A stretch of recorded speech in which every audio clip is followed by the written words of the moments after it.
Саляму алейкум ва рахматуллах. Это обращение ко всем нашим соотечественникам, да и не только соотечественникам, ко всем братьям, сестрам, ко всем людям, кому не безразлична судьба человека, которого несправедливо лишили свободы. Это глава правозащитного центра «Мемориал» в Чечне Аюб Титиев. 60-летний Аюб Титиев, которому подбросили наркотики, и теперь он находится в заключении.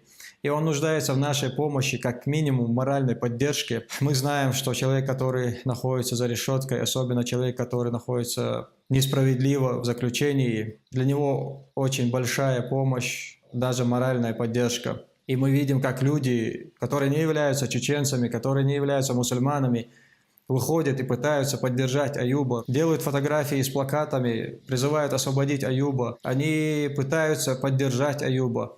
И сегодня мы призываем делать то же самое вас, всех, кто неравнодушен к данной ситуации. Сделать эту маленькую причину, сфотографироваться с плакатом, с надписью «Save Аюб Титиев» или «Free Аюб Титиев».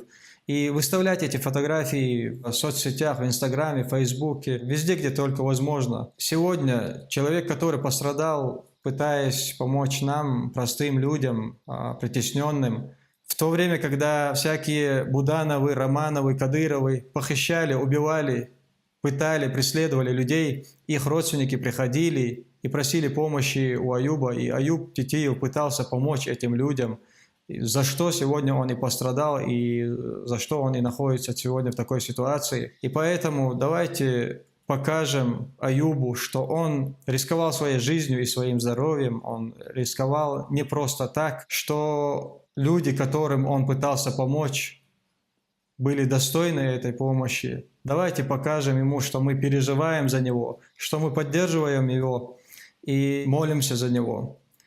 Барак Аллаху фикум. Ассаламу алейкум ва рахматуллахи ва баракатуху.